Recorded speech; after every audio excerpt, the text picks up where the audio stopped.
আমরা বলেছি অসৎ নেতৃত্বকে দিয়ে প্রকৃতপক্ষে সমাজ এবং রাষ্ট্রে শান্তি আসতে পারে না।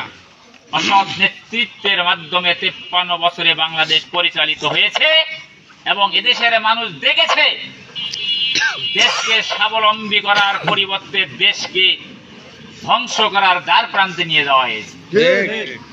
শত শত নয়, হাজার হাজার নয়, লক্ষ কোটি টাকা নিজেরা আত্মসাৎ করেছে, দুর্নীতি করেছে এবং দেশের টাকা বিদেশে পাচার করেছে। অপরদিকে এই বাংলাদেশে আমরা দেখিয়ে দিয়েছি, বাংলাদেশ জামাত ইসলামের 2 জন নেতা বাংলাদেশের 3টি মন্ত্রণালয় পরিচালনা করেছে, যেখানে 3 পয়সার কোনো দুর্নীতির কেউ খুঁজে দিতে পারেনি, প্রমাণ দিতে পারেনি। আমরা চ্যালেঞ্জ করেছিলাম, কি পেরেছে? দেখাতে পারেনি। আমরা দেখিয়ে দিচ্ছি সৎ নেতৃত্ব কাকে বলে। এইরকম সৎ নেতৃত্ব যদি সংখ্যাগরিষ্ঠ এমপি যদি আমরা বানাতে পারি সংসদে, তাহলেই বাংলাদেশকে দুর্নীতিমুক্ত বাংলাদেশ করা সম্ভব, তাহলেই বাংলাদেশকে প্রকৃতপক্ষে স্বাবলম্বী করা সম্ভব, উন্নত রাষ্ট্র পরিচালনা করা সম্ভব। সেটা আমরা দেখিয়ে দিয়েছি।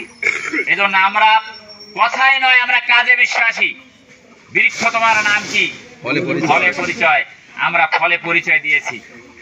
সৎ এবং যোগ্য নেতৃত্ব যদি রাষ্ট্রে এবং সমাজে প্রতিষ্ঠিত করা যায়, তখনই রাষ্ট্রকে উন্নত রাষ্ট্রে পরিণত করা যাবে এবং তখন এই রাষ্ট্র থেকে সকল ধরনের অন্যায়, অবিচার, জুলুম, নির্যাতন, নিপীড়ন, দুর্নীতি থেকে রাষ্ট্রকে মুক্ত করা সম্ভব। ঠিক আছে?